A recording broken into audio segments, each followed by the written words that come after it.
high and my jeans low. I got my socks fitted. You know how I roll. This is how we roll. Yeah. Homicidal clothes cause I'm dressed to kill. Leave 6 bitches oohing cause I'm worth a mil. Flow is ill, spitting no vomit spill. Killing them softly but I ain't Lauren.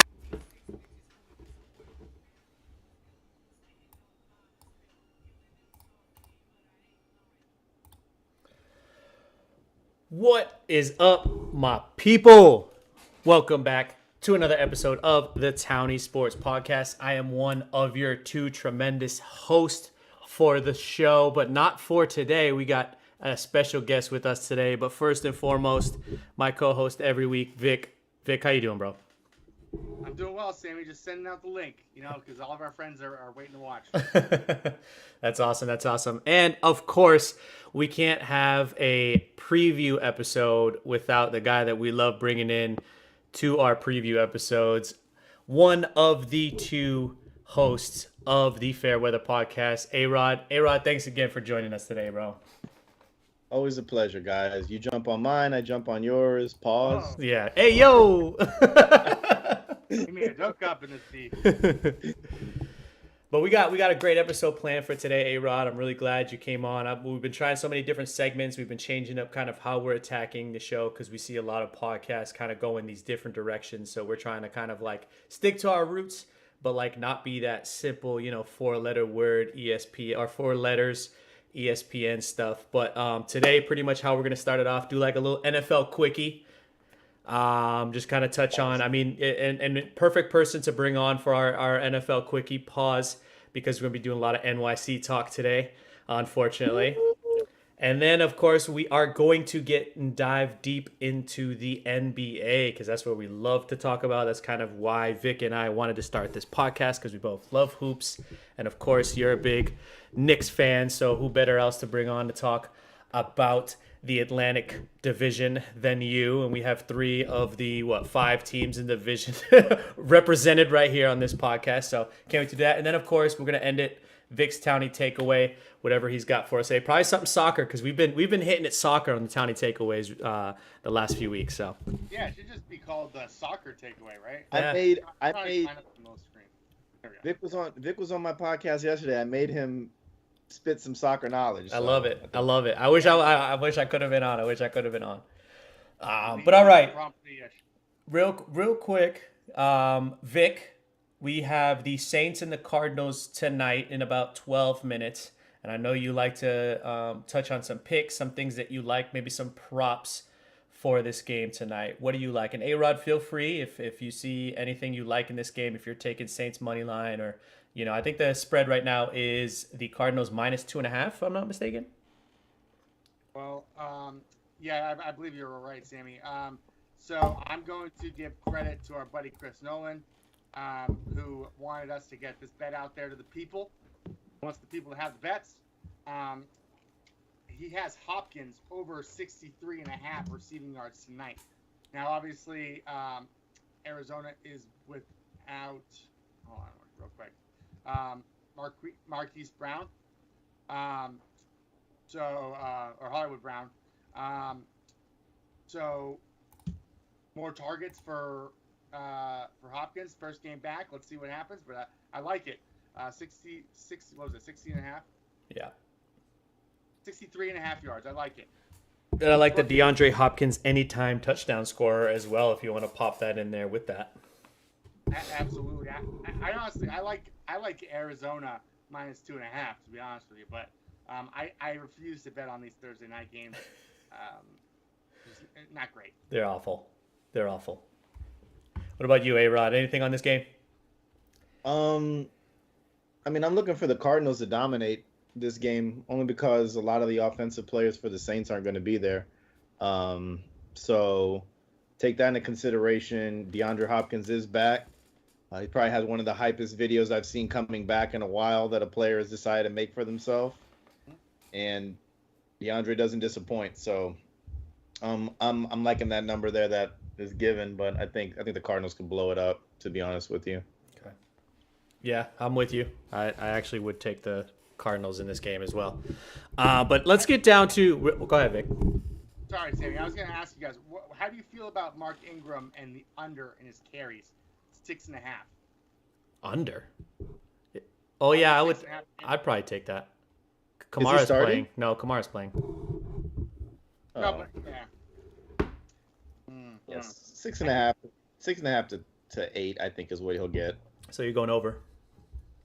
6.5 is fine. Go over. Yeah, I think I go over. I think they like Ingram too much. I don't know. Right. Nobody cares about Thursday night football. So although today we do have that sports. What did Field Yates call it? I think he called like the sports apocalypse or something like that, where all 4 sports are playing tonight. So you have baseball, NBA, NFL, and hockey all playing on the same night, which is pretty cool. But in general, the sports apocalypse.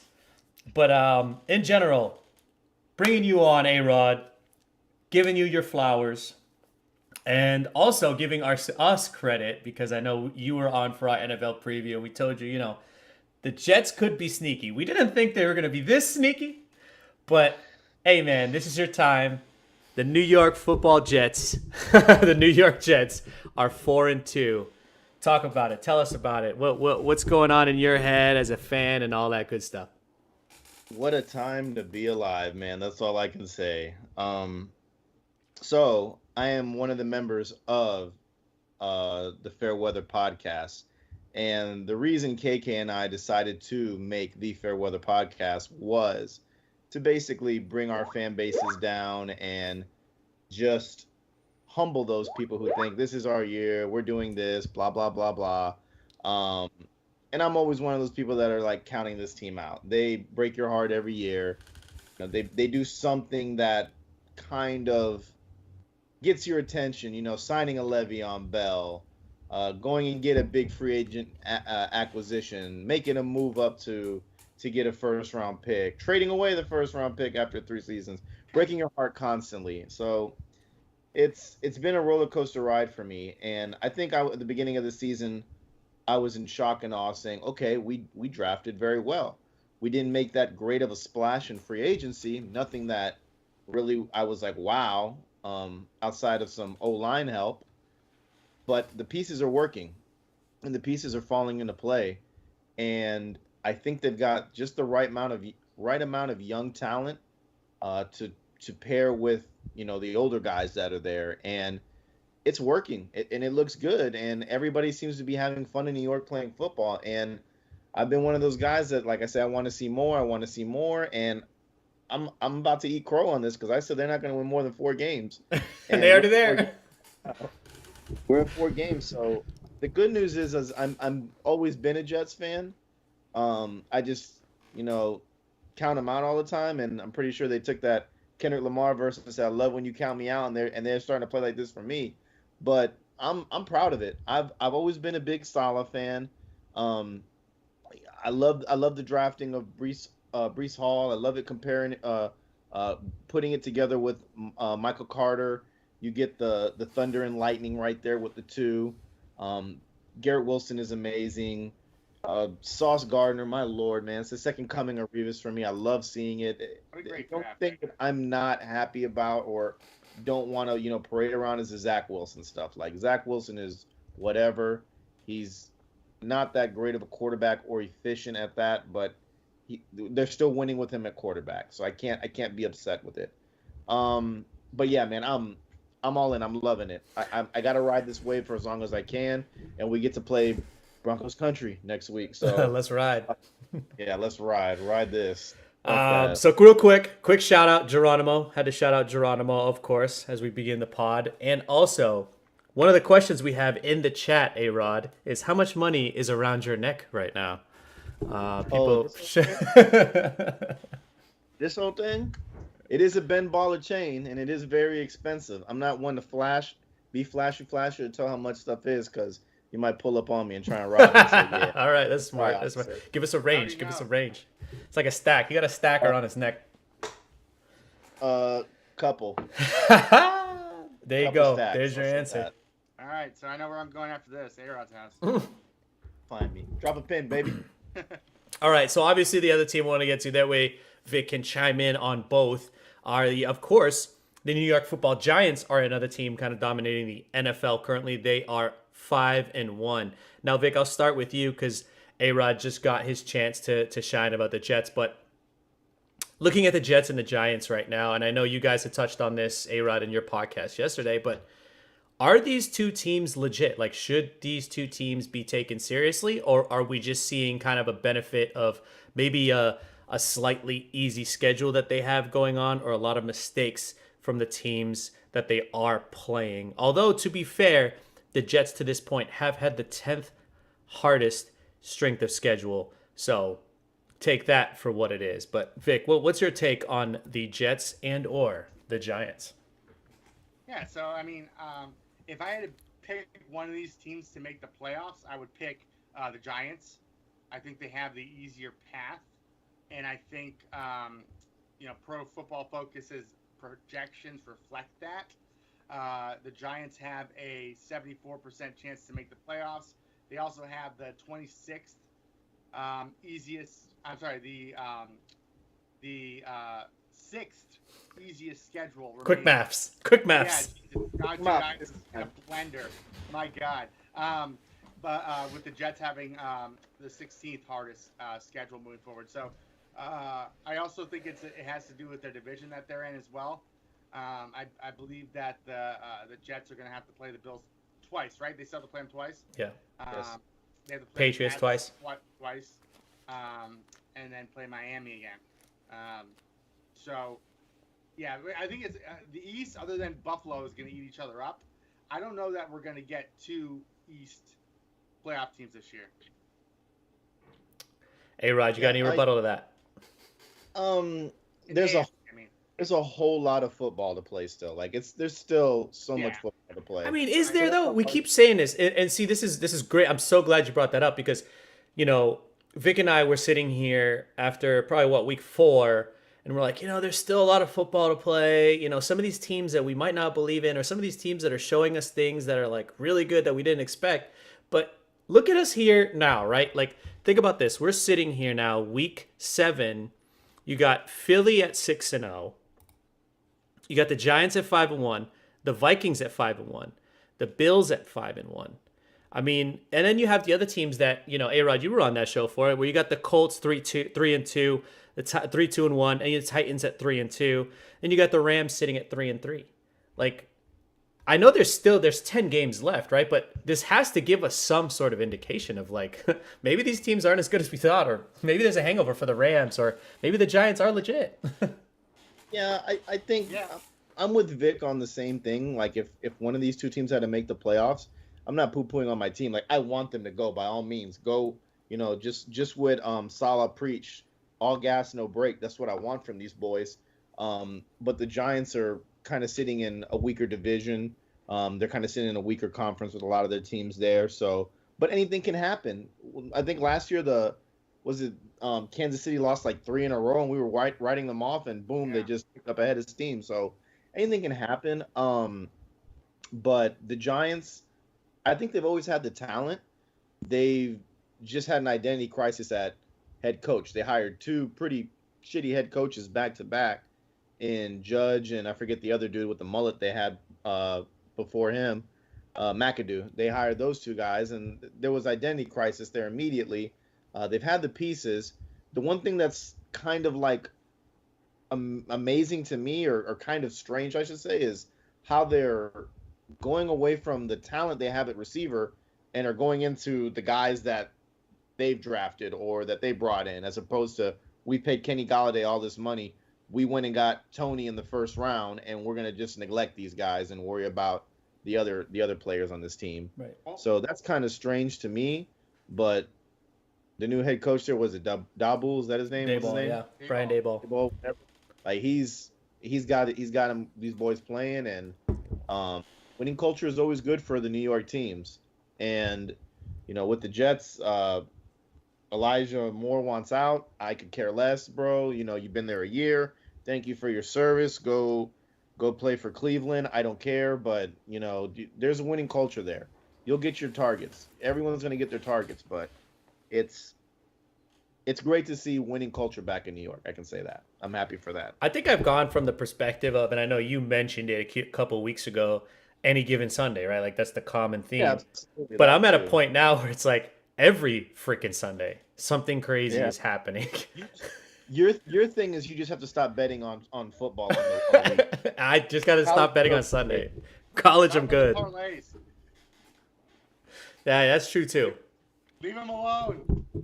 He's a degenerate. Let him And to shout out our boy Mikey, the Giants are 5-1 against the spread this year. So I'm pretty sure that correlates to the fact that they were constantly underdogs in every single game, and they have beat the spread in every single game.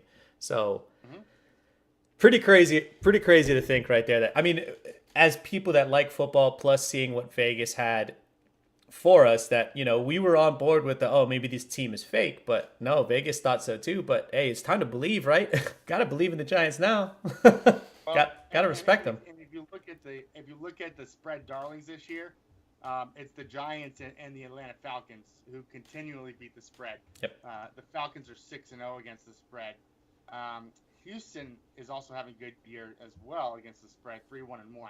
So there's a few spread darlings out there if you guys are looking. But, if you want to make some beans, you heard it here.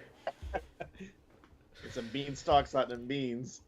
And I think it's crazy that we're getting to this point of the season, right? I know a lot of football to be played, but we could potentially be talking about the Jets taking second in the AFC East this year, which hasn't happened in 7 years.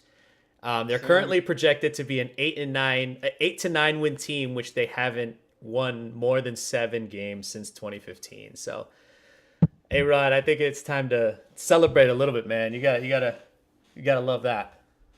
Prove me wrong. That's all I want. Win more than 4. Win more than 4, and I'm happy with it. Trust me. I think the season outlook had them at, I think it was 4.5, and I took the under on it. So. I think you did too. I think me and Vic took the over. You took the under. Yeah. KK took the over too. I didn't see it. Trust me. I'm too used to disappointment always. So I knew it was coming.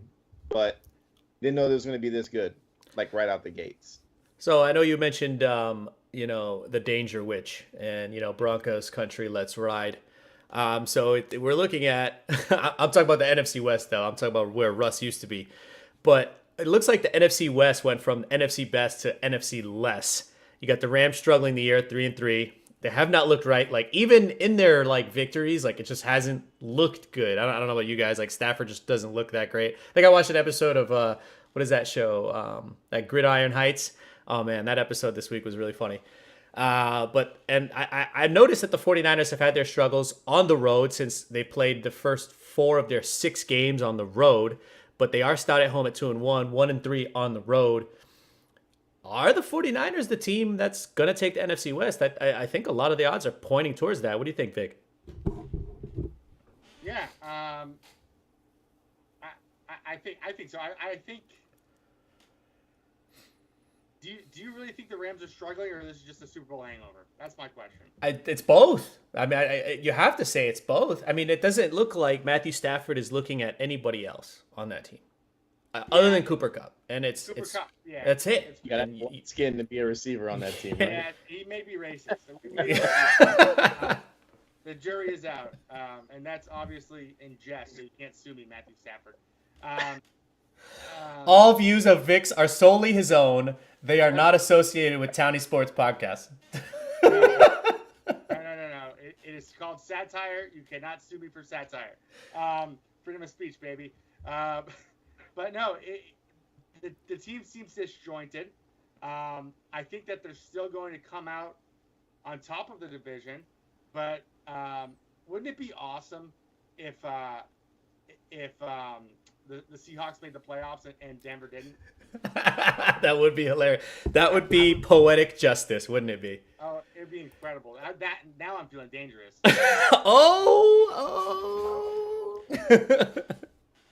Yeah, I mean, you're looking at the Rams who, have had the 13th hardest strength of schedule, 15th going forward. That's what happens when you win your division. When you win the Super Bowl, you're going to play all of the best teams in the NFL.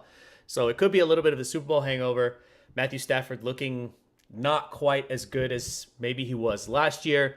Probably the change in the offense. I mean, I know it was mentioned a couple times, not having Van Jefferson changes kind of that dynamic of how that offense runs. You don't have a guy that can clear people out. But I don't think he's that important. Yeah, I'm. You have Allen Robinson, and I haven't seen a rapport there. And I think, Vic, you mentioned it.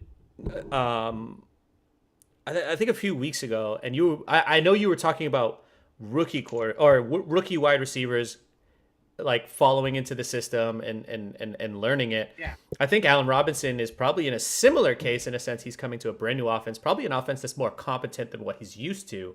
So maybe that's also part of it. He just is not clicking. Maybe the routes he isn't running them correctly, or maybe he isn't running them the way Stafford wants, so he doesn't trust him yet. So yeah.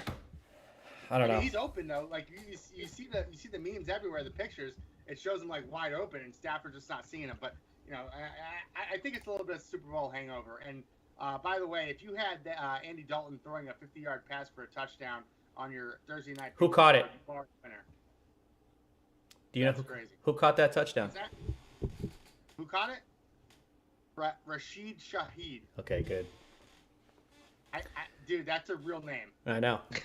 Sounds like the one of the guys at the mosque. Rashid Shaheed, Ohio State. Hey, Rod, what are your takes on the NFC West and kind of what we got going on over there? It looks like such a bad conference or division. A lot of football still to play, boys. That's what I gotta say always. That's my go-to. But I think the Rams will figure it out. A-Rod the Hedgehog. Yeah. I think they've got there was an identity crisis going on there. You played a whole season without Cam Akers, and you won the Super Bowl without him, relying more on Darrell Henderson, and then him coming into the Super Bowl and playing a little bit, blah blah blah, in the playoffs, blah blah blah, and then you start the season and he doesn't touch the ball once beginning of the season, or game one of the season, doesn't touch the ball once. Everybody's shit in the bed. You drafted him in the second round or the first round, whatever you are, whatever kind of imbecile you are to put Cam Akers on your team.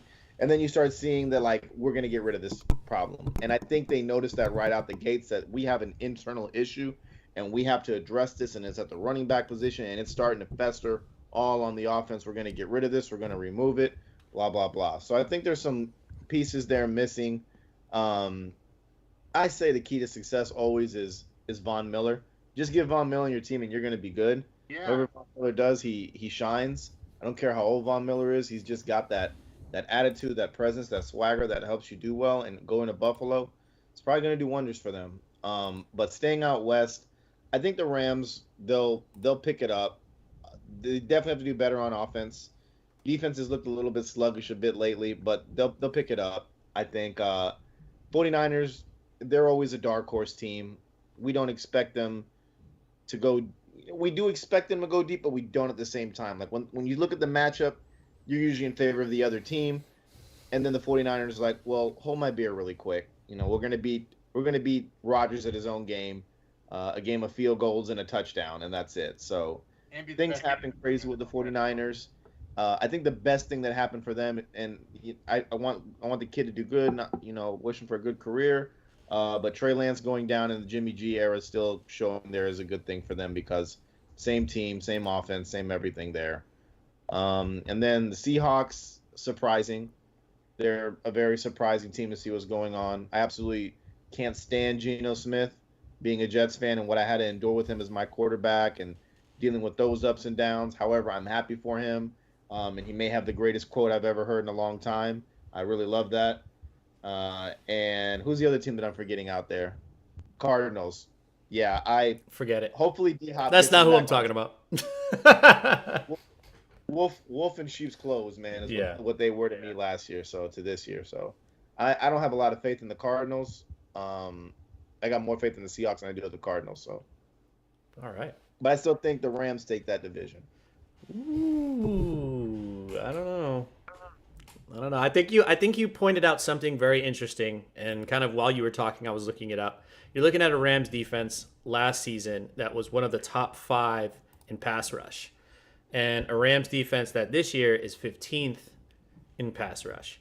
So obviously, the loss of Von Miller is pretty critical here. You're looking at the coverage went down as well. So I don't know if that's a combination of, not having a pass rush and maybe these guys getting open sooner. Jalen Ramsey maybe taking a step back because we're seeing him get burned a lot more frequent than we're used to. I think he's still a really good corner, but we're seeing things happen to Jalen Ramsey that we didn't see before.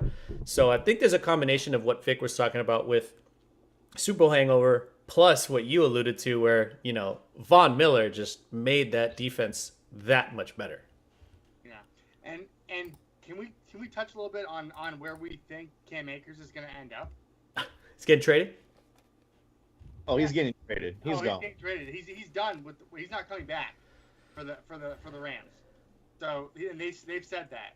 Mm-hmm. So it's just a matter of where he's going. Shoot, that's a tough one to That really is a tough one. put a finger on where he would go. I saw Broncos as a possible trade. They need a running back. The Eagles. Dude, Miles seen the Sanders, Eagles. bro. What the hell, dude? But every good team now has 2 good running backs, right? If you look at all the good teams, they have a 1A and a 1B, right? The Pats have Damian Harris from Andre Stevenson. The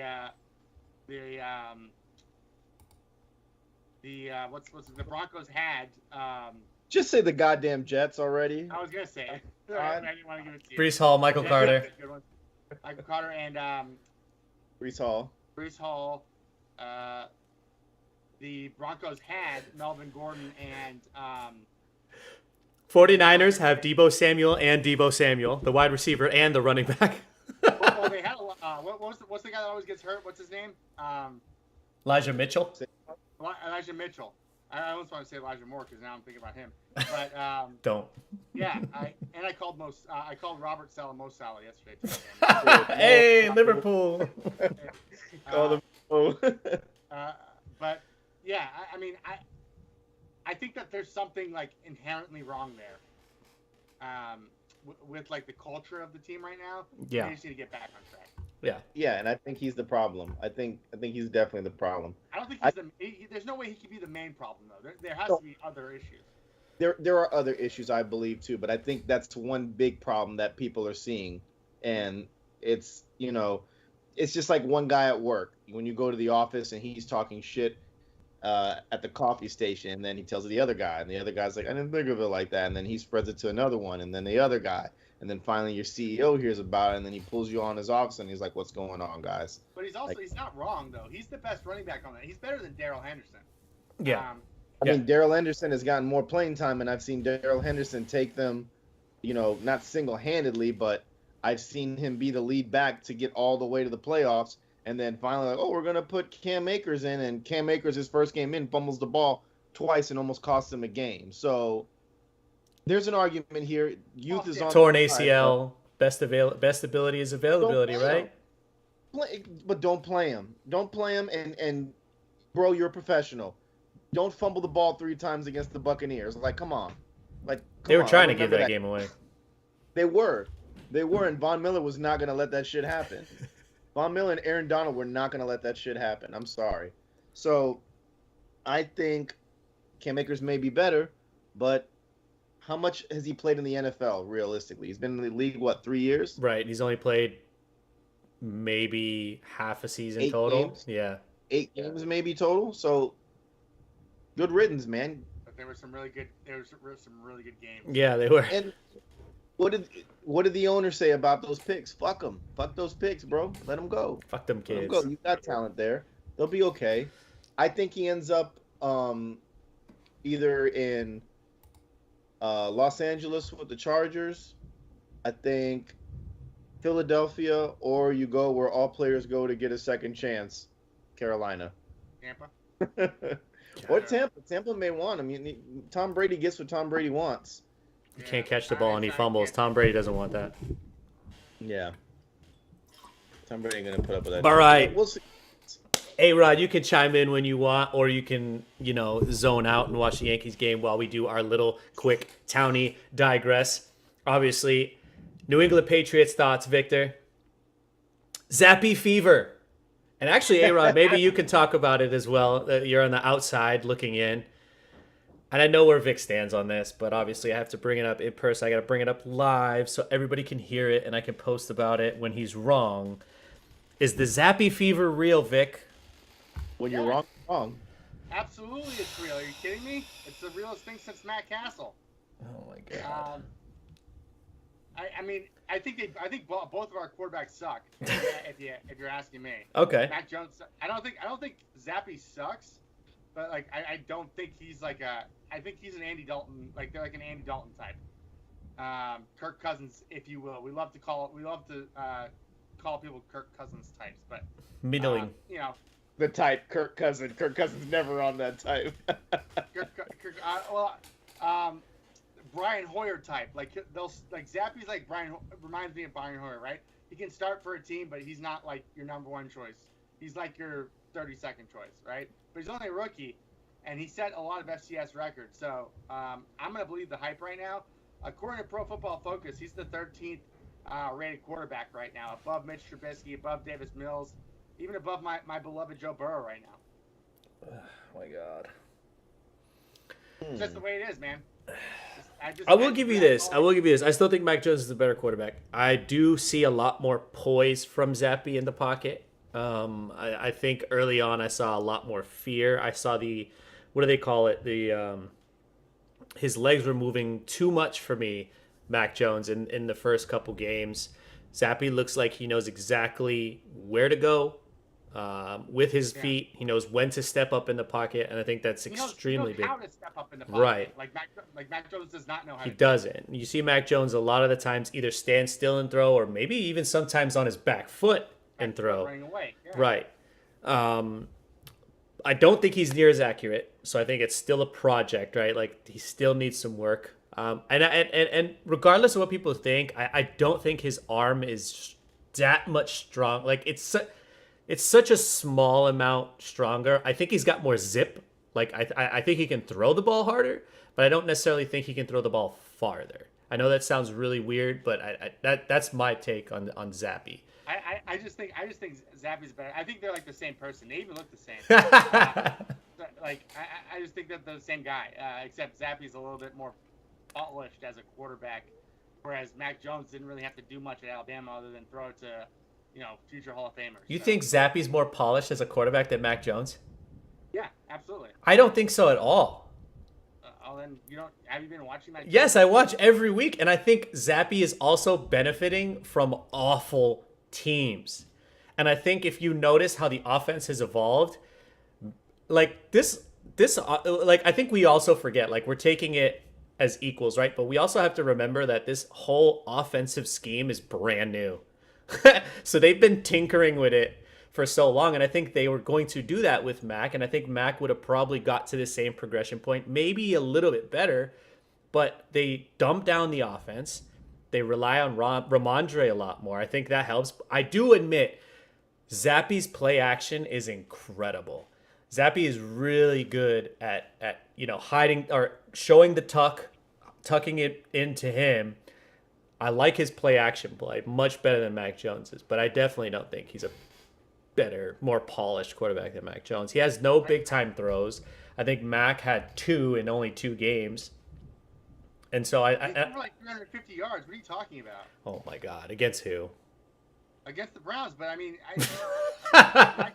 Mac Jones didn't even get to like 250 against the Steelers when their whole defense was hurt. Yeah, but he also threw for what, like 350 against the Jags last year? Is that the same as the Browns, right? I mean, not really. I think the Browns are a little bit better. I mean, I'm trying to look it up right now, but I don't know. I don't know why you don't see it. Okay, yeah, the Browns have the 29th rated defense. Not great. What do the Steelers have? Let's see. I just don't know why you're not believing the hype. Why you're not getting behind this guy. I am. I'm behind it. Look at the hat. I'm wearing the hat. I'm behind it. I'm not going to jump into he's better than Mac Jones yet. Based on our conversation on my shares, I thought you weren't on the wagon, Vic. I'm not on the Pats bandwagon. I'm not. But I have Zappy fever. I like Zappy more than I like Mac Jones. I think, and this might sound crazy, I think Zappy has a higher upside. Wow. I think Mac Jones is very limited in what he can do physically and. Is he middling? What? Is he middling? He's a middling quarterback. That's our favorite thing to say on this show. But all right. So outside of that, Vic, what are your takes after? Obviously, we haven't talked in the last 2 weeks. So the two victories that we've gotten from obviously Zappy and the Patriots going forward. Have you changed at all? I mean, we're not going to make the playoffs. No. That's what you're asking. No. And if we do it, it's because Ramondre, Damian Harris, and Bill Belichick willed us there, and Matt Judon. I was gonna say you better give that boy credit. I said it. I said it week 3. On the Patriots. Only one person scares me on the Patriots, and that's Judon. That's it. I said it week 3. I said we do not deserve that man. We do not deserve Matt Judon. Our defense is good. It's not like our defense is bad. You know, Right. We don't have a bad defense. And how do we keep getting the best cornerbacks in the league? I don't get it. Jack Jones is what, the number 1 rated rookie right now? He was, yeah. He was the number 1 rated corner. Try that. Sauce Gardner is. Get out of here with that. No, he's 2. Oh, man. No, Sauce Gardner's 3. Yeah, you get out of here with that nonsense, sir. I'd love to see why they rate him at 1. Screw that. The thing is that our defense, as far as team grades goes, is 20th, but we've only allowed the 8th. We're tied for 8th in points allowed in the league. Right. So we're the bend but don't break team. We give up the yardage, but we're not going to give up the touchdown. And this is the funny thing. This is the funny thing about Bill Belichick that you and I have notoriously given him a lot of credit for. He knows how to build a defense. Always has, always will. Defensively, we trust him. It's just his offensive choices we don't always love. And if you Jack look, Jones is the number 1 corner in the league, by the way. Not the only rookies in the league, according to Pro Football Focus. and you know what's funny? I read a quote today, or no, I saw it today. J.C. Jackson got benched last week in the second half. He's been very bad. Oh, he has been. Yeah, Another Malcolm Butler, huh? I know. Well, but if you look at the other side of the ball, Jalen Mills is literally the 5 away from being the worst corner in the league. So yeah. We got the best and the worst on both sides of the ball. But the defense has been solid, I think. Kyle Duggar's been great. Bentley's been nice at linebacker. I like Judon as always. Dedrick Wise, top 20 defensive tackle. So maybe we get lucky. We go with the Brady in his rookie in his second year formula. His first year as a starter formula, where he was the check down, give the ball to oh God, how do I? Antoine Smith or Corey Dillon? No, it's Corey Dillon. It's Corey Dillon. Was it Antoine Smith? The first year was Antoine, yeah. Yeah. Give the ball to Antoine Smith and let him cook. So I'm all in for that, but we'll see, Sammy. I still don't think we're gonna make the playoffs though. I don't either. I did love to see Tyquan Thornton back finally. I've been waiting for that. I was hyping him up preseason. I was hyping him up in the draft. Love that pick. Dude's so fast. That guy gets open. I just hope he keeps his mouth shut so he can stay on the field, unlike Kendrick Bourne. Because if we had Jacoby Myers, Kendrick Bourne, and Tyquan Thornton on the field, that would probably be our best lineup of wide receiver talent. And it would probably be up there with some of the best talent we've had all at the same time at wide receiver. I mean, we got 2 top 25 guys in Bourne and Myers right now, according to Pro Football Focus. But Bourne doesn't play. Yeah, but when he does, he's that good. He does. He's top 20. Yeah. Myers is top 10. Shit, I didn't realize that. He's nasty. He's been so good. Jeez. Yeah. I can't But wait till Thornton. it's good to know the Patriots are just average. They beat bad teams and probably won't be able to beat good teams. And I have a feeling we're going to split the series against the Jets.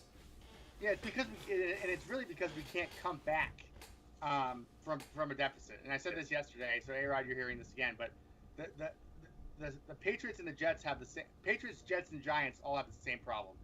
None of those teams can come back from a deficit because they don't have talent at quarterback, and they don't have the right offensive play calling, if you want to call it that, Sammy. But I think it's talent at quarterback. So the only way we win games is by getting out in front quick and staying in front. Yep. All right, we'll move on from that segment so A-Rod can join us again. Yes. So the next segment, we started this last time, A-Rod. I want you to join in. So obviously, I think we already know the answer here. Who would you rather? This is the game we're playing. So it's the NFL edition. Who would you rather? This one's obvious. Bailey Zappi or Mac Jones?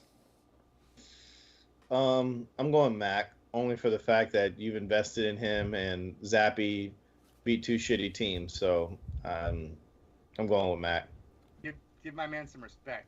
I'm not disrespecting him. Like, by all means, it's a game of competition. Next man up, take the other man's job. What happened with we talked about this. Drew Bledsoe, Tom Brady. But also Vic made a valid point. Belichick didn't draft Bledsoe. So true. Belichick did draft Mac. We know Vic's going with Bailey Zappi there. So the next one, which I thought was semi-interesting, since we saw this game just last week, but Josh Allen or Pat Mahomes? Oh, I'm taking Patty all day. Vic. Josh Allen. Josh Allen. Oh, we got a little debate brewing here. Mainly because I hate Patrick Mahomes' voice. He sounds like such a loser. Like Kermit the Frog. Yeah. Hey, we're gonna win some games out here, guys. Like, you would never expect that voice to come out of like that guy. It's just like, shut the fuck up, dude. All right, so I think I asked a similar one to this last week, and I think it warrants some more conversation. But Saquon Barkley or Nick Chubb? Oh, Nick Chubb, baby. I got a Chubb for Chubb all day. Yeah, I'm Chubb. I say he's the best running back in the league and doesn't get enough credit for it every year. Day in and out does his job. Day in and day out, the guy does his job very well. He's just on a very shitty team. The best ability is availability, and he has been available where Saquon hasn't. That's why I'm taking Chubb over Saquon. Honestly, even talent-wise, I think they're kind of in the same boat there. So, yeah, I'll take Chubb. Okay. And this one is fairly interesting. Josh Jacobs or Derrick Henry? Derrick Henry, dude. Wait, is this like for this season or? Yeah, like right now. Duh. Oh, Derrick Henry, dude. Come on now. Josh Jacobs is currently third in yards at 489. Yeah. Derrick Henry missed a game, didn't he? He had a bye week. Yeah. So. And he is, according to Pro Football Focus, the number 1 rated running back in all of football. Based on run grade, correct. I've alluded to this, and A-Rod, I think I mentioned this even last year on your pod. I said if they give him the ball, huh? No. Oh, you're talking about running grade. Oh, but he's barely ahead of Chubb. Just saying.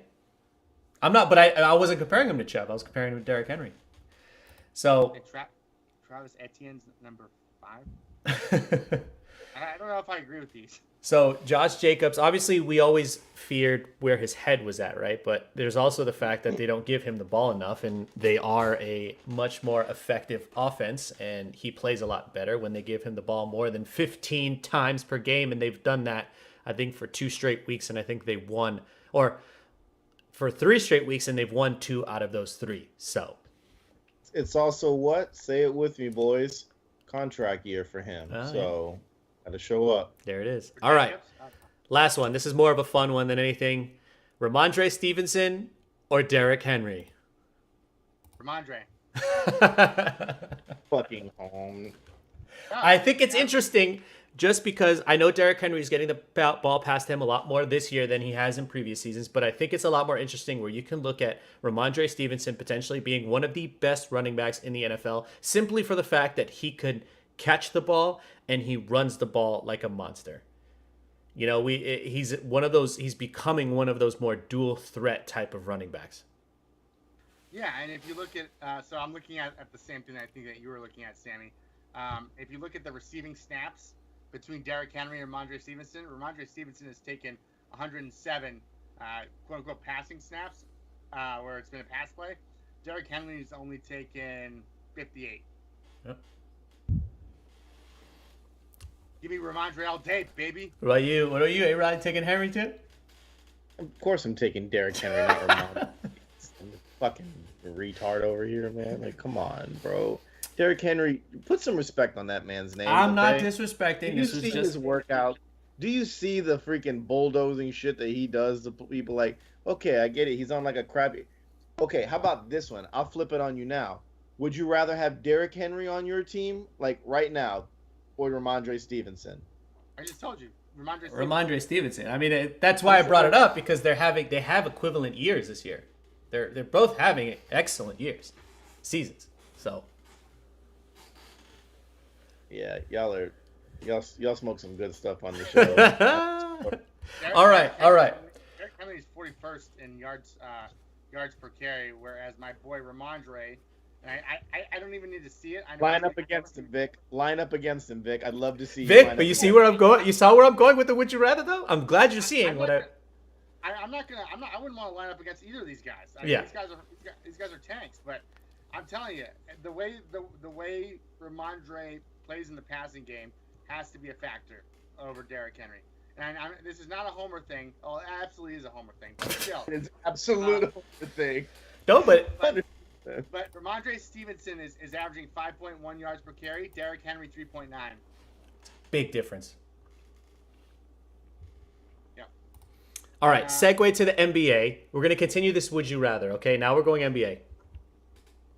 I had this conversation with a buddy of mine, and it was another debate, but then we got into this conversation in particular. Young studs in the NBA that are coming up. Obviously, maybe it's a little bit homer, but I don't think so. Jason Tatum or Luka Doncic? Who would you rather? Give me the guy that's been to the NBA Finals. Jason Tatum. What about you, A-Rod? I'm taking Luka still. Wow. But it's less crazy than it was last year, right? Right. Yes, absolutely. I've got a lot of respect for Jason Tatum. And that first game that I watched him this season too, like, I don't know if it was because he put on the Bill Russell jersey or whatever it was, but his defense definitely was a lot better when I watched him play against the. Wait till you hear my argument later, A-Rod. You're gonna shit your pants. Can't wait for I it. can't wait. All right. Get them. So a little bit of a, this is also kind of maybe a potential MVP type question, but Giannis or Steph Curry? I think we did this. Yeah, fuck Giannis. I'm still better. Like, he's an asshole. Who would you rather? I kind of hate Steph Curry too. You got to get that hate out your heart, Vic. Like Steph Curry is like, just seems like such a cocky dickhead. I go Giannis. Stop. Oh, stop. He's not a cocky dickhead. Maybe a A-Rod, dickhead. But... who would you rather have, Giannis or Steph Curry? Right now. For MVP? Just right now. Who would you rather have? Two different types of players. If I had to start my team, I would probably take Giannis because he's just a freak of nature. He does it all for you. And because Giannis took a team to the finals by himself, despite his coach, and Steph was a lottery team without Clay, without all those other dudes. So, I mean, Steph. Let's not poo-poo on Steph for that. I mean, Giannis gets his calls. Steph gets his calls. You're just kind of anal on the Giannis thing because you literally watched him run through your entire team and they all got charging fouls. No, I'm saying I would rather have Giannis. 5 of them got charged fouls. I think Giannis can carry a team by himself, a la LeBron James and the Cleveland Cavaliers. I don't think Steph Curry can carry a team by himself. No, I don't think so either, but I don't want to watch that type of basketball. I mean, that's entertaining, but that's not the way the game should be played, man. Everybody's got to contribute. Yeah, but I mean, how should the game be played? Should the game be played in the block or should the game be played 40 feet from the rim? You know, so they both bring such a different style. They both bring They both bring different styles of play. But styles that people hate, you know? I'll tell you what. If you want to mix it both, draft Victor Wembanyama. Wembanyama. All right, last one, so we can move on to order in the court. Joel Embiid or Kevin Durant? Wow, that's not even close. Kevin Durant, dude. Yeah, I'm taking KD as much as I can't stand him, but KD for sure. All right, bonus. LeBron or Kevin Durant right now? Kevin Durant. LeBron all day, baby. Right now. LeBron all day. I don't give a fuck if LeBron's 60 years old. I'm taking that man. Kevin Durant. All right, so let's go to our. This is going to be really fun. It's a perfect segue, so we can kind of touch on all our NBA topics. Vic's got his notes ready. So this segment is called Order in the Court. So order in the court. You guys have to make your case, whether you like it, you don't like it. Just make a case either way. A-Rod, I will start with Vic on all of these because he kind of got a little bit of a leg up and he saw the questions, so that it gives you a chance to kind of think of how you're going to propose it. So the first one, I've had this debate over the last 2 days with multiple different people, and everybody thinks I'm crazy.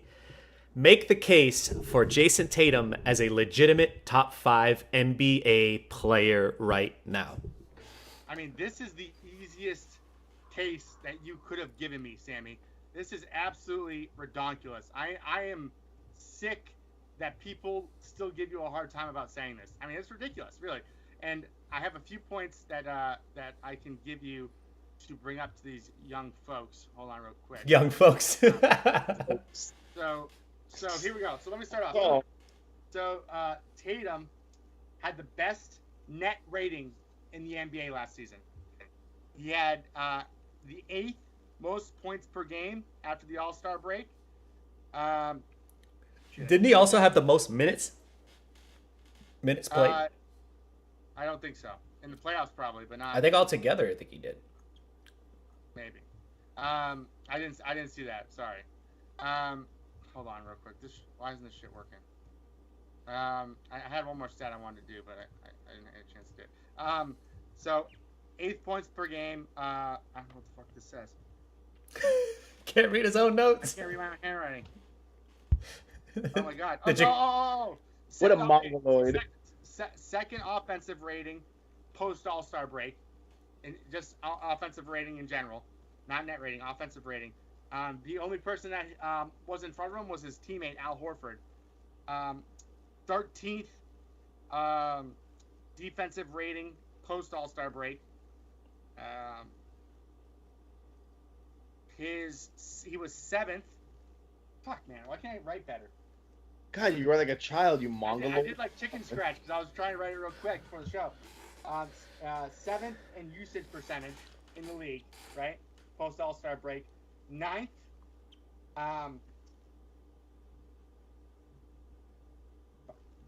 Good God, like spit it out. Come on, man. Fifth defensive He's in rating all here. season. I can't look at this shit. I can't read this shit. I can't either. Did your kid write that?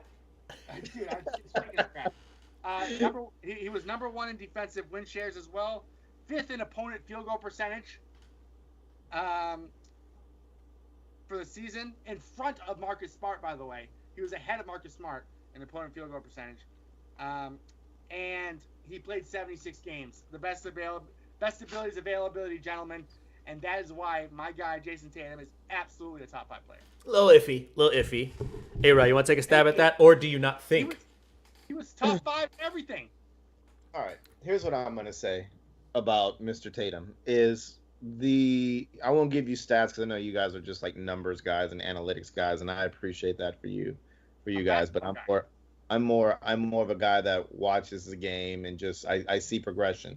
Get off my When lawn. Tatum was drafted, it was a hell of a steal. It was a hell of a steal. The 76ers could have took him first overall, and they did. And they took Marquise Fultz. Who went second in that draft? I Lonzo forgot. Ball. Was it Ingram? Alonzo Ball. Yeah, Alonzo Ball. So, I mean, Tatum is definitely the best player in that draft. We all know that. We can all say that.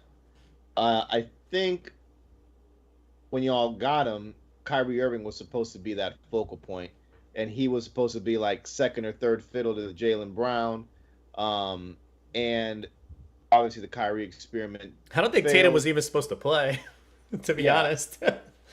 Because of Gordon Hayward. We saw a budding star, and I feel like each time they put a block in front of him, whether it was Gordon Hayward or whatever it was, or Brown is going to be this, he showed you why he's a better player. and he definitely made a leap for me last year in his playing style.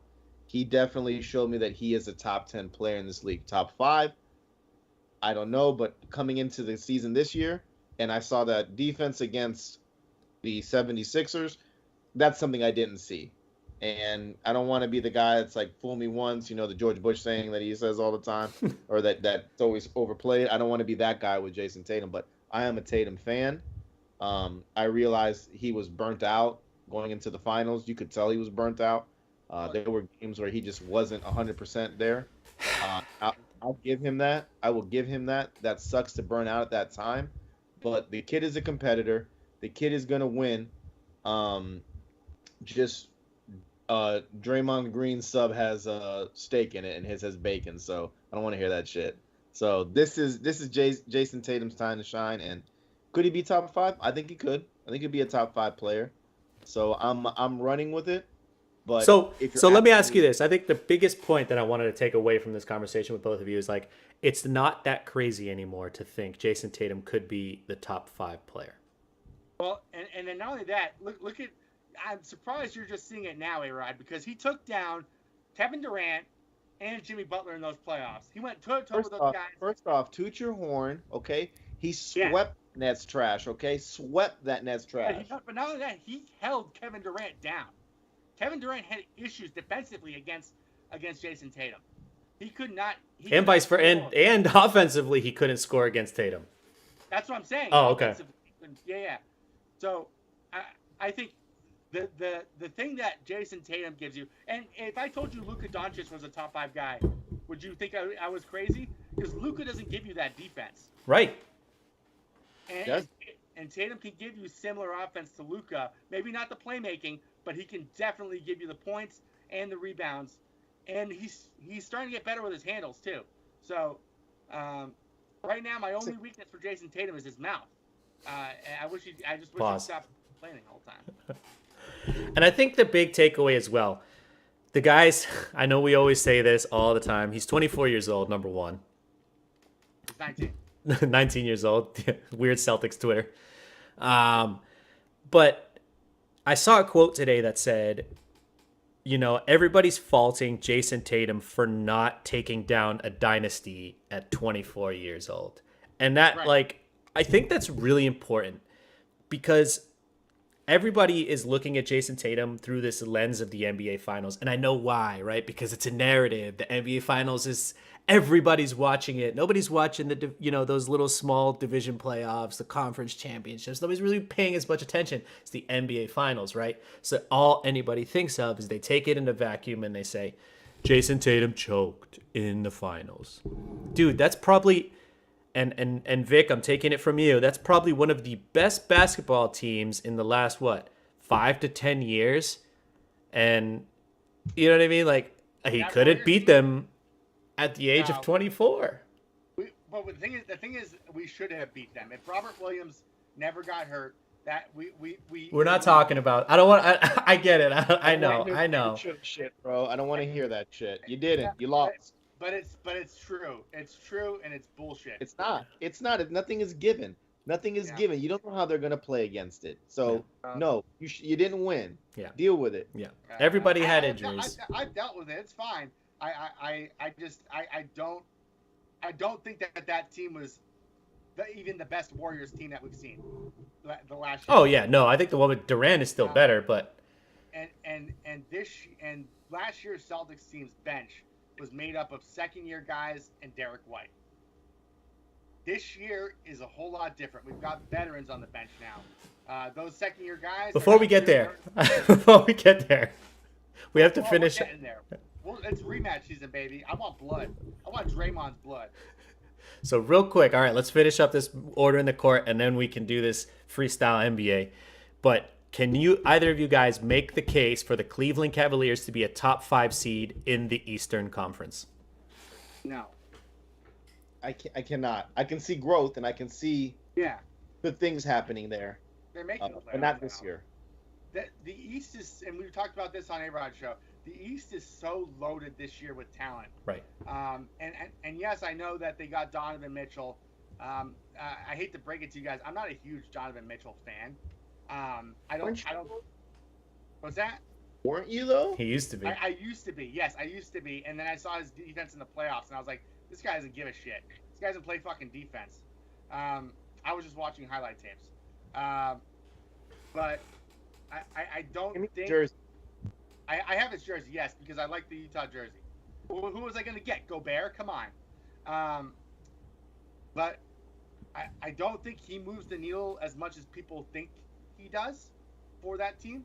I definitely think they're a playoff team, but I just think there's way too many good teams in the East.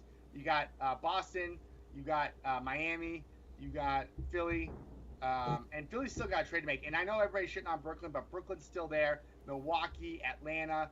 There's just too many good teams in the East. You say Miami? Oh, yeah, I said Miami.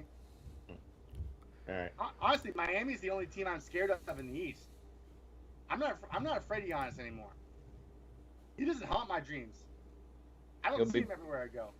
He'll be back with Middleton, and they'll be in your dreams. Well, we got Bogdan now, baby. So good luck. So you're looking at a situation where, okay, let me ask you this then: are the Cavs okay? So the Cavs are obviously better than the Hornets. Sorry, A-Rod, they're probably better than the Knicks, better than the Wizards, better than the Pacers, better than the Pistons, and better than the Magic. Right? We can all agree on that. Yeah. So that puts them ninth. That's the same as last year. Are they this year? Are they better than the Hawks? No. Are they better than the Bulls? To be determined. Okay. What's up with Zach LaVine? Puts them at 8 then. Are they better than the Raptors? No. Okay. I think they're better than the Raptors. Are they better than the Nets? In regular season? No. You don't think the Cavs can you don't think the Cavs can potentially have a better record than the Nets? So you're asking me two different things. So you're asking me if I think that they can be if I think that they're better than the Brooklyn Nets, or if I think that they can be a top 5 seed. I don't think either way. Actually, now that I think about it, I don't think they're better than the Raptors, and they don't have the depth. Okay. That's the thing. They have good players, Well, but they don't have the depth. They have the depth. He said that last year about the think they Bulls. do. The Bulls are a 6 seed, so. Let me look at this Cleveland roster real quick. If I see fucking Matt Ryan on there, I'm gonna blow my. No. Kevin Love's still there though. So the Cleveland roster, that's what I'm saying, like, Darius Garland. Kevin Love, what's the Finnish guy? What's his name? Lauri Markkanen. Yeah. Like, he's trash. He's gone. He's Is he gone. in Utah? Yeah, Oh, he he's is. gone? Oh, Yeah. oh, that's right. Yeah, I mean, Yeah, you really are looking at only Kevin Love off the bench, Raul Neto. I mean, Neto, really? We're talking about Neto? We got Evan Mobley's brother in there. Yeah. Ricky Rubio. Like, come on. okay. Don't forget about Osman too. He's good too. Chidi Osman. Who? Oh, Osman. Teddy Osman? Oh, Yeah. yeah, come on, though. For real? All right. Robin Lopez. Okay, that was a little crazy then. Okay, 7. Put him at about 7. That's fine. I thought that was an interesting take, though, because I actually liked the improvements they made. But, okay, last one. I care for her, too. Yeah. The last one. Make the case for the Lakers to miss the playoffs or have a play-in exit this season. Anthony Davis gets hurt. Okay. Anthony Davis gets hurt, and Russell Westbrook doesn't want to accept a bench role. Yeah. Honestly, even if he does accept a bench role, that is literally they might have one of the worst. Did you listen to Bill Simmons the other day? Yeah, absolutely. That roster's awful.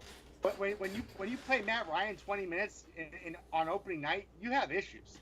This is a guy that played like 5 minutes for the Celtics last season. He had a cup of coffee there, but now he's like a key rotation guy. I mean, that's ridiculous, man. Yeah.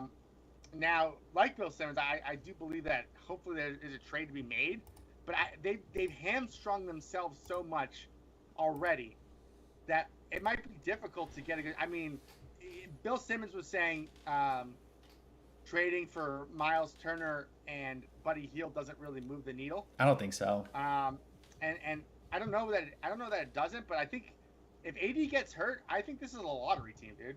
Yeah. I agree. Which is crazy to think about because that means the Pelicans could potentially make the playoffs and potentially get a first-round pick, like a really good first-round pick. Or a lottery pick, yeah. Yeah. Which is insane to me. We talked about on our show, like Jenny Buss is no daddy bus at doing this. Daddy Bus knew what he was doing, and once Jeannie took over, and I'm not knocking Jeannie, I think she's holding her own, in a male dominant sport when it comes to ownership. I think she's doing her best. But yeah, they've really screwed the pooch on a lot of stuff. Did they get a championship out of it? They did. Whether you want to say the COVID championship isn't a real, it is at the end of the day. It happened. It went Yeah. through. It's there. Deal with it. LeBron James is great. It just sucks that Stop telling me to deal with things. I don't want to deal with it. deal with it. I'd rather LeBron over Jason Tatum. Deal with that too. Oh, wow. Yeah. I just think that the whole Anthony Davis thing was it sucks because he's literally Mr. Glass out there. Like Every who'd year. have thought this? He's been pretty healthy his entire career, and then all of a sudden this He looked happened. good Tuesday, though. Let me ask He you did. this. Let me ask you this. Okay, I'm gonna give you a player, and you're gonna tell me. LeBron James all day. No. If you you tell me if you think they crack the top 7 rotation in Boston. Okay, Pat Beverly, Would he crack? the top 7 rotation. Like, would he be a top 7 guy off the bench for the Celtics if Robert Williams is healthy? I think so. I think he's coming off your bench though. No way. Not Not over He Brogdon. He doesn't get in over Brogdon. He doesn't get in over Grant Williams. He doesn't get in over Al Derek Horford. White. Al Horford's not coming off the bench. Scottie Pippen Jr., No, absolutely not. Lonnie Walker. Absolutely not. Max, You don't have to go through the entire roster with me. I know the roster's that's what trash. I'm saying. Like, There's these guys players suck. on the team. That team Everybody else sucks. is a fill-in. Yeah, not even. I don't mean. Right? Even Russell Westbrook, man. I don't think he's a top 5 guy on the Celtics. No, I think Russell Westbrook just isn't being utilized in the. Russell Westbrook is the team revolves around Russell Westbrook. He's not a team player. Like he's the I'm gonna do everything else and I have role players around me type of guy. That's why he worked well in OKC by himself, and then getting him playoff or pandemic P for a couple of years was good for that because they both complement each other. But you get a guy who wants everybody on their team to carve out a role for themselves, and you put 3 alpha males on a team. Mhm. That shit ain't gonna cut. LeBron did that once with Wade and Bosh, and it worked out perfect because they bought into it. I think Anthony Davis has bought into it, but I don't think Russ has bought into this. And I think Russ is too much in his head on shit. And Russ, if he wants to be a better player for this team, Russ has to accept the bench role, come off the second unit, and ball out when LeBron is not on the court. And that's what he's gonna have to do. I don't think he can even do that, though. I that's- don't think he can. I don't think. No, I don't think he. Not that he doesn't want to. I think even if he wanted to, I don't think he could do that. Like I don't think there's anything left in that tank. I think they milked that dry.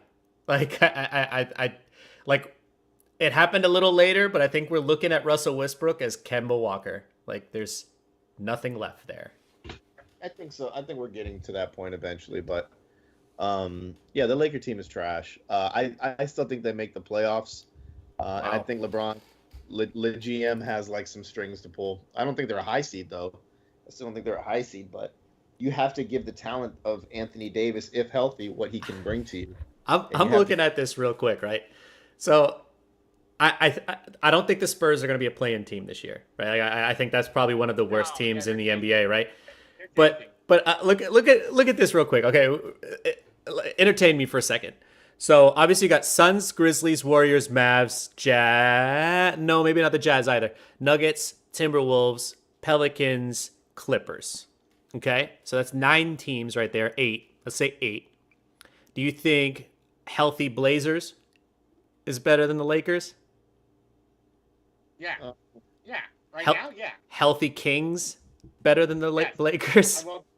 I'm with Bill Simmons. I love the Kings this year. I kind of like the Thunder. Like I kind of like the Thunder. But they're tanking.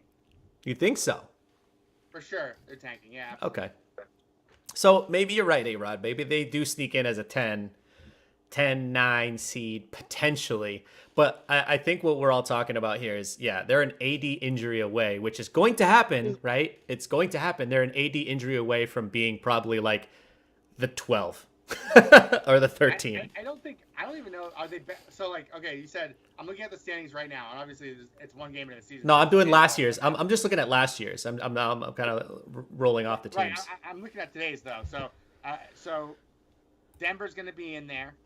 So take out OKC, Denver's going to be in there, and the Clippers are going to be in there. Every other, I don't know that the Lakers are going to make it over the. So they'd have to be better than the Timberwolves, the Pelicans. Oh, the Jazz aren't going to be there. Yeah, the Jazz aren't going to be there. So that's how they just sneak in. Yeah. Yep, I think you're right. Yep. Yeah. I concur with your assessment. Good call, A-Rod. But like I said, it's all depending on AD. AD is the X factor here. If AD and LeBron can do what they did in the bubble and gel like that, I think the sky's the limit for them. Are they missing pieces? Yes. Do the Lakers known to make splashes? Yes, they are. Anything can happen. This is the thing that I love about sports. It's all a thought in our head of what we're painting a picture of. And then once it's like the picture. Just let us be Monet for a second, man. Let us be Da Vinci over here, dog. That's the best example I can give you about sports. You know the picture of the drawing of the horse, and it's like you see the elegant back part, and then at the end you see the kid drew it, like Vic's handwriting. Yeah, that's exactly how sports is. We're expecting this beautiful outcome, and then this is what happens every time. That's a good point. The Falcons are going to beat the 49ers? Come on, really? Yeah. The Falcons are going to beat the 49ers? Who'd have thought that? All right, so let's get to it. I know we love to talk when we have you on, A-Rod. So we got about probably 5-10 minutes left. Little freestyle. If you guys want, we can start with the Atlantic Division, kind of talk about that, and then kind of go from there with teams that maybe we like kind of outside. So really looking at kind of what Vegas has in store for the Atlantic Division. It looks to be potentially one of the best divisions in the NBA. You got the Celtics at 53.5, the over-under, Raptors at 46.5, Knicks at 38.5, Nets at 50.5, as well as the 76ers at 50.5. So, I know we still did divisions. huh? I know we still did. No, I mean, we really didn't, but I wanted to break it down that way because, we're so East Coast biased, and obviously we're Northeast biased. So. Well, it is the best division. So. Yeah. So, I mean, you're looking at potentially 4 teams right off the bat there. I mean, and then even if things gel for the Knicks with Jalen Brunson, which almost did the other night, A-Rod. That was a pretty good game to watch. But, A-Rod, first give us your quick hits on your New York Knicks for the season and kind of how you feel. What's the temperature in the room in Knicks fandom? Tom Thibodeau, if you're listening, free Cam Reddish. Just let the boy play. He wants to play. He's a baller. He can do it. He's a good basketball player. You went and traded for him, but you want to play these young kids. You screwed the pooch. You should have got Donovan Mitchell. You should have gave up Quentin Grimes or McBride, whatever. Give them up, bro. They're not gonna play in this lineup. I'm sorry. They're not starting over any of these guys. RJ Barrett had a poor shooting night, but picked it up at the end. I've been saying Julius Randle is not a bad player, just has to shut up. No, he's not really. Huh? He's good. I agree with you. He's good. I think the hate's gone too far the other way, but I just don't think he's a number one guy.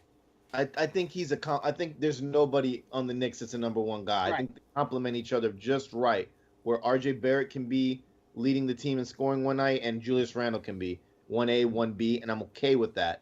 But one thing I told you on my show is for the last, I think it's been 9, 10, 11 seasons, we've had a different starting point guard every opening night.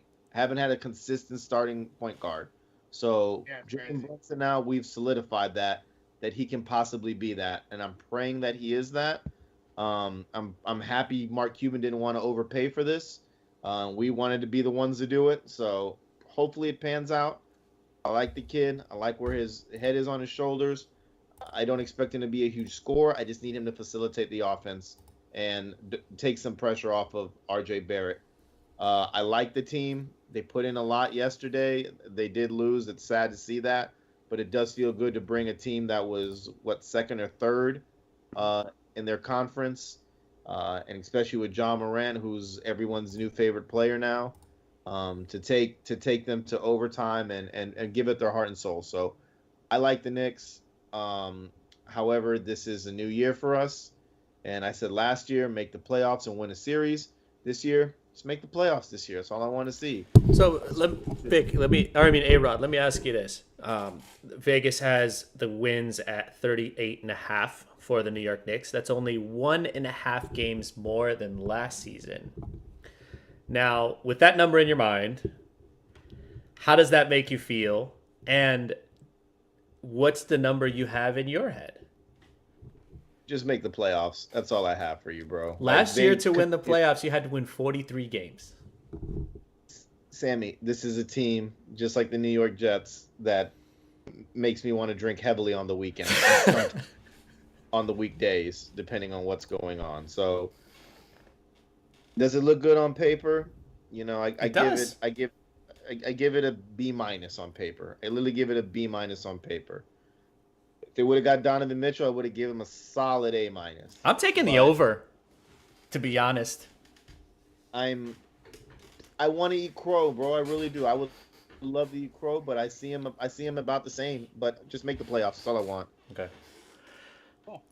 Vic, the Celtics over/under is 53.5. Does that seem high to you? Over. No, seems low. Over. You're taking the over at 53.5. We're gonna break the record. 70. Was it 73? So you're taking the over 53.5. That feels right to you. All day. Absolutely. This team's good, man. And I'm not afraid to say it. You know, normally I'm the poo-poo guy, but not here, man. Not with these guys. This team has it. Joe's got it. I'm with Missoula all day. Okay.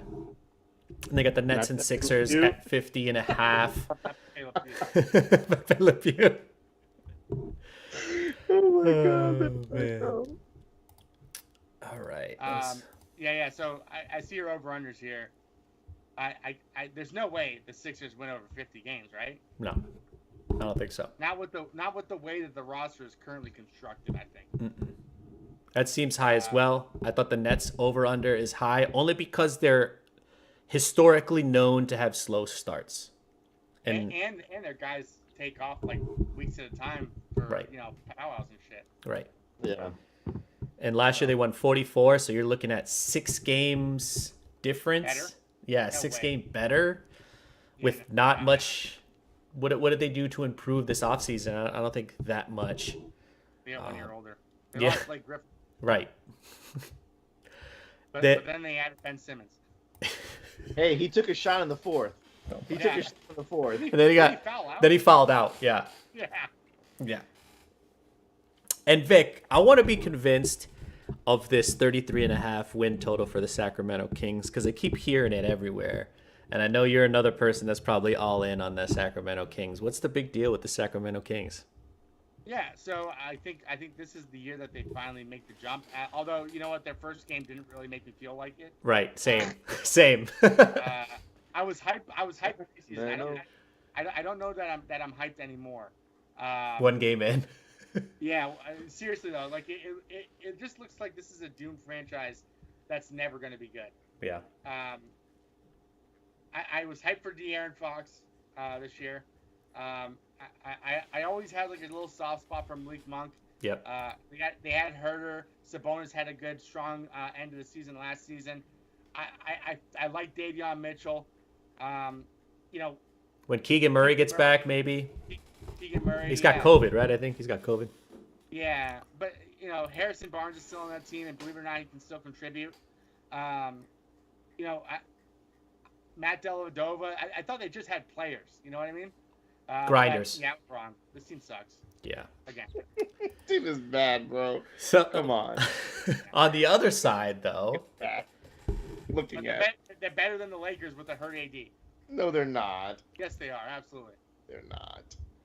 They're not. De'Aaron Fox, if he's smart, he's finally just says, guys, I've given it my all. I've been here my entire career. I just want to win. They at least they have 5 guys that are like legitimate starters in the league. The Lakers have 2. see, and then I looked on the other side, right? So I looked on the East. I was like, okay, let me look at some of these teams that are really, really bad, kind of just like the Kings. And obviously, I saw the win total at 33. That seemed high to me, especially after watching Game 1. But then I looked at the Orlando Magic, which again, I got burned last year because I took the over on the 23, and they got 22. So I was it's so close. I had people, texting me every day about it, like, they lost again. They lost again at the end of the year. But anyway, the Orlando Magic this year are 26.5, so they have about 4 games more than last season. And after Game 1, I think I might take the over again. Yeah, I think they're going to tank for Victor Whci. You think so? I think they already got their man. No, I think they want one more. Really? I think if you're not making the playoffs, if you know you're not making a run in the playoffs, you are tanking your ass off for this guy. I mean, this guy is transcendent. I was watching the game the game where he was playing against like Shaq's son and stuff. Holy shit! That guy's like 7'5", pulling up from three like he's Kevin Durant. I mean, he's Kevin Durant but taller. Yeah. It's wild, and he's blocking shots. I think he's what we wanted Chet Holmgren to be, but Chet Holmgren's not that, obviously. Yeah. But unfortunately. Could you imagine if the Thunder ended up with him and they had Poku, they had Chet Holmgren, Shea Gilgeous-Alexander, and Victor Wembanyama? That'd be a fucking giant lineup. Oh my god. But yeah, I think a lot of those teams are going to start tanking. So he's going to think it's a race. So you're looking at the bottom teams all racing to the bottom, and the top teams fighting it out. But I will tell you this: the Magic are a great League Pass team. They're going to be a fun team to watch. Yeah, I think way more fun than last season. Last season I watched just because I had that futures bet, but. Right.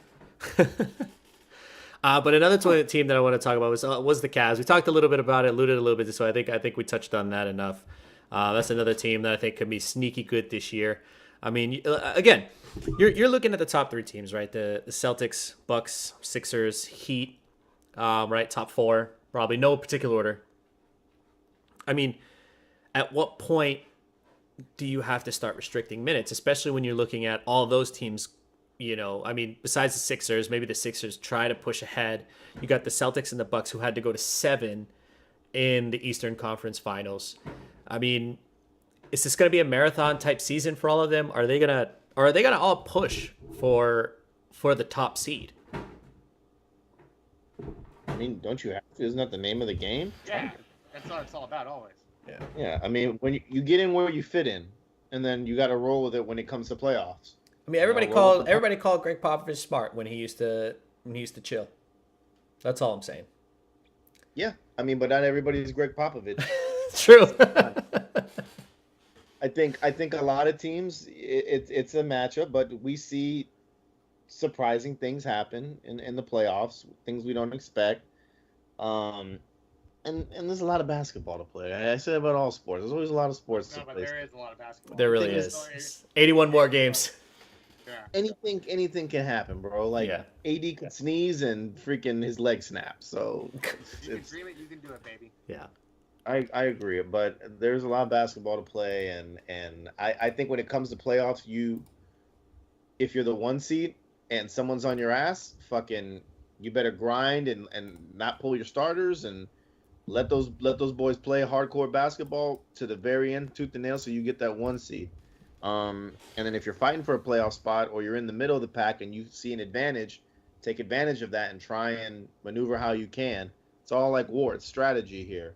But then there's just the rest of the other crap teams that make the playoffs. And you're like, how did this team make it in here? Yeah. So I wanted to do a little bit longer on the NBA, but we're running a little short on time. So right now, let's kind of do like a little quick hit. I know this is kind of off the cuff, but I think you guys can handle this. Real quick. Who is your finals prediction? So give me, the 2 teams that will duke it out against each other, and obviously your winner. A-Rod, we'll start with the guest. We'll start with you, of course.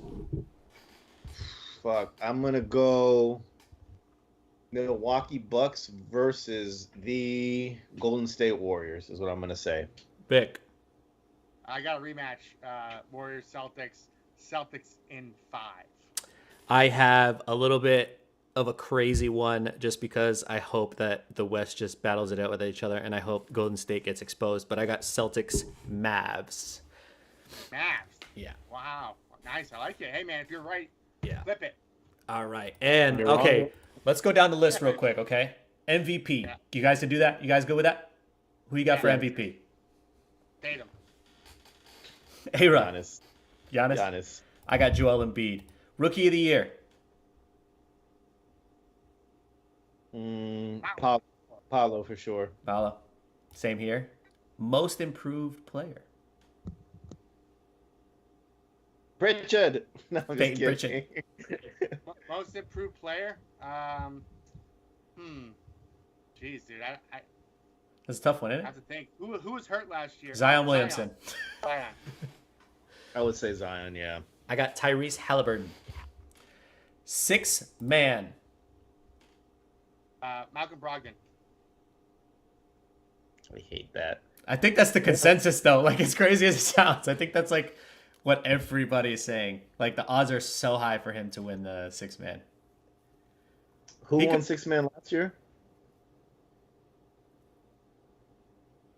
Good question. That was a long time ago. Shit. Hold on. It was somebody weird. Let's see. It was it was Tyler Hero. Yeah, Tyler Hero. I don't know. I couldn't tell you. The NBA shaped up a lot this year, so I couldn't tell you who I would pick for that. Defensive Player of the Year. Embiid or Giannis. I say Embiid this year. Vic? Giannis. I got Bam Adebayo. Coach of the Year? Anybody? Joe Mazzulla. Hey, Rod's going with Tom Thibodeau. I'm going with. This gotta go. I'm not going with Tibbs. I'm going to say Coach of the Year. I mean, the fact that Spo got last year is just fucking sickening. No, it's What not. Spo? It was what's his name? The Phoenix head coach. Yeah, I'm gonna go Monty Williams. I'm Actually, going. I'm gonna go Jason. I'm going Jason Kidd. Jason Kidd. What? Okay. I got Taylor Jenkins. Okay. All right. So, Vic. You really like those Grizzlies, huh, Sammy? I do.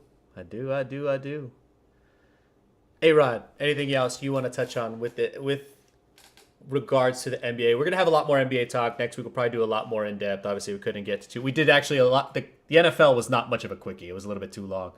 But we'll do much more NBA talk. But I mean, I'm excited for the NBA season. The Knicks have a point guard, so me as a Knicks fan, I'm excited to see what we do when we actually have a point guard and we're invested in a point guard, meaning we paid money for this point guard and we paid a lot of money and we also got fined for tampering with this point guard. So don't give up on him. I swear to God, if you do, I'm calling for James Dolan head every year. Like, I want the guy to just sell the team. I don't want him to have anything to do with it, but it is what it is. I'm excited to see Zion back. I want to see what he does. He definitely fooled us all. Thought he was going to be fat, but he's definitely healthy. And I want to see what this Lakers team can do. I'm really a big, huge LeBron fan. I really want AD to be healthy, and I want Russ to just find his role and his rhythm and do something on this team. I'm rooting for the Lakers. I'm rooting for LeBron. I just want his cast of characters to just play their roles for me. And for you boys, Pepe Le Pew's out. Your new boy's in there, and I'm actually liking it. I liked his first win, and I liked his speech, and I like Marcus Smart dousing him and the team circling around it. So I'm excited to see what you boys do this year. God, he chews a lot of gum, huh? Yeah. He's nervous. Guy likes his gum, man. But all right, Nice. Vic, take it away for us. So my takeaway is just going to be quick today, and it's actually World Cup related, but not in the USMNT way that you might have thought. Unfortunately, Leeds took a devastating loss today, and it looks like Jesse March is heading for the hot seat, but that's neither here nor there. I want to talk about Steven Gerrard just got fired too. Yeah. Oh, did he? Yeah. Aston Villa? Mm-hmm. Wow. I want to talk about Qatar, and specifically Qatar hosting the World Cup, and why the hell they asked to host the World Cup if they're going to be taking drunken people and putting them in jail, basically. That's some straight bullshit. If you're going to host a world event like that and not expect people to get hammered, then I don't know. I got nothing for you. I just don't understand. It's culture. Welcome to mine and Sammy's life. But like, I guess I got you guys here to tell me, like, what, like, are they planning on, like, arresting everybody that has a drink? Because it's a dry country, right? It is. Taram. Yeah. It's absolutely insane. I saw that recently, and I was really confused that they are going to supply alcohol, Right. but then they're going to arrest drunk people because the laws in the country state it, but the laws also state it's supposed to be a so yeah, there's got to be what they need to do, and I think they'll eventually get there. This is going to be kind of an ongoing thing because it's going to prevent a lot of people from going, and that's the opposite of what you want with the World Cup, right? You want people to go, so. Right, and I mean it's going to be. I mean it's a testy place, I think, to host the World Cup, like Russia was. You know, I mean, I feel like every country they've had recently has been like controversial, right? Right. I'm just waiting for them to host it in North Korea. I guess it's whoever just pays the most money. No, I think the biggest thing with Qatar, why everybody was really bad, because they used to do it in a sense of like, for when USA did it, they were trying to bring soccer to USA. For when some of these other countries hosted, it's like, okay, we're gonna bring some income to your country, and like they did with South Africa. But then they totally went to the total opposite side of it, and they're like, "Oh, we're gonna give it to one of the richest countries in the world in Qatar." Like, those guys don't need money. They don't need. They don't. I mean, Brazil's a rich country. They did it in Brazil. I mean, Yeah. I don't know so much that they're bringing revenue to these poor countries. Well, that's what they preach. That's who's paying the most money for them to come is Right. is what I think. And you know, the whole stadium thing. Like, you know, I was reading something the other day where it was saying how you know, they basically enslaved people yeah. to build these stadiums, and Yeah. a lot of people died. You know, and it kind of mars the whole thing. I don't know about you guys, but I know I'm excited for the World Cup, but I have never seen such a blah World Cup in my life. Like, no, and I think it might be due to the time, like November. You know, like it was so different when it was during the summer, and it was the only thing that was going on, right? The World Cup, and now football is going to be going on at the same time. You know, it's just the time zones are all effed up, so it's just I don't know. I'm not a fan of. I just can't wait for it to be in the U.S. next year. Nobody's a fan of it. Just to let you know, nobody. No soccer. I know you poo-poo the soccer fans. I got to apologize to you on air again for being that soccer fan that poo-poos people. But elitist soccer fan. But no, you're with the consensus, dude. Like, everybody hates this, and I think they're getting wind of it. And obviously, to keep a good product, I think they'll take that into consideration. I think they still got people in their pockets, of course, but I think they got to play it smart, because it is one of the biggest like tournaments in the world as far as money goes, right? Like, absolutely. And the crazy thing is there a more corrupt agency Than other FIFA? the Russian IOC than FIFA? no. UEFA maybe. No, I'm just kidding. Commonwealth. Common ball, yeah.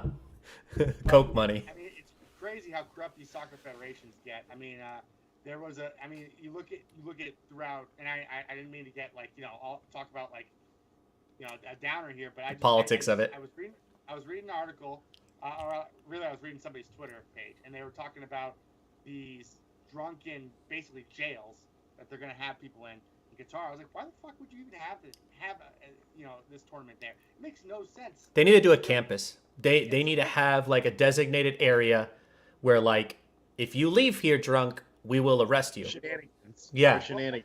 Well, the World Cup is supposed to be something that brings the world together. It is literally, it's oh shit. They're gonna bring them together in prison. It's yeah, exactly. So it's taken over the place of what the Olympics were, because the Olympics don't mean shit anymore. Right. The World Cup now brings people together, in my opinion. Yeah. Soccer is the most played sport in the world, other than maybe cricket, but that's the bullshit based on population statistics. But you know, it just seems like a fucking downer. I don't know. But that's what I had for today, and also, like, you know, fuck Leicester City. But all right, that's all we got for today. A-Rod, you want to sign off? This is your time to plug yourself, plug everything. Oh man, absolutely, man. I'm starving, so I can't wait to eat after this. I feel like I've been fasting all day. Ramadan's all over again. But always a pleasure to have you be on your podcast and have you on ours. We had Vic yesterday, and check out our clip with Vic. Vic has some great takes and some funny moments on there, which are super, super funny. I know you heard me say the Pepe Le Pew thing a couple of times about Udoka, but that's all Vic right there, baby. Great to collab with you guys. Always a pleasure coming on. Like I said, I am one half of the Fair Weather Podcast. My co-host is KK. He is at home chilling right now. He is an engaged man, so happy for him. Congratulations, KK. Yeah, you can find us on Twitter at fair_weather_pod. You can find us on YouTube, Facebook, Instagram at the Fair Weather Podcast. And when you subscribe to listen to podcasts, you can hear our audio there as well. We talk sports just like these guys, humble you guys who are listening to us. And, of course, we have a lot of guest appearances on the show. And Vic and Sammy are always the usuals, definitely, for us to collaborate and pick I each haven't other. seen Sammy in a while. What's up with that, Sammy? Yeah. I play soccer on Wednesdays, so it's a time conflict. It's okay. We still love him. But all right. Thank you, A-Rod, as always, for coming on. It's always a pleasure. We'd love to have you again so we can do some more NBA. I know we didn't get to do enough of that. Thank you, everybody in the chat, for tuning in. Everybody check out our boy, Arctic JC. Go check out his YouTube channel. He does great Pokemon cards openings if you guys are into that. Obviously, check out the Fairweather Podcast. Check them out on YouTube, Spotify, anywhere you can listen to podcasts. And, of course, be sure to like and subscribe to those people. And, of course, like and subscribe to Townie Sports. Why wouldn't you do it? You love the convo. You love the banner. You love what we're doing over here. We got soccer for you. We got NBA for you. We got the NFL for you. We want to bring NHL to you, but it's really tough for us. But we got MLB for you, only when the Red Sox are in the playoffs, because fuck the Yankees. But no, we got MLB for you. But remember, we are live every Thursday at 8 p.m. Eastern time. We used to do Tuesdays, but Vic's got kids. I got things going on at home, so Thursday just seemed to be the perfect time for us. Thank you guys for choosing us for your listening pleasure on all things sports. The show would not be possible without you guys. Tell all your friends, tell your family, show them some clips, and of course, check out our Instagram at Townie_sports and our TikTok page at Townie Sports Pod for all of Vic's great takes. And I think Vic's probably going to be featured on the Fair Weather Reels this week as well for his Pepe Le Pew joke. So be sure to check also the Fair Weather Pod as well. Like and subscribe. Don't forget to like and subscribe. Of course, as always, I am your host, Sammy, alongside, as always, Vic and our boy, A-Rod. This has been Townie Sports. We'll see y'all next week. Swag so mean, swagger on 100. We keep it real, dog. Nah, we ain't never fronted. You know my whole cap G clan stay blunted. My toes stay bruised, cause I'm running to the money. Swag so mean, swagger on 100. We keep it real, dog. Nah, we ain't never fronted. You know my whole cap G clan stay blunted.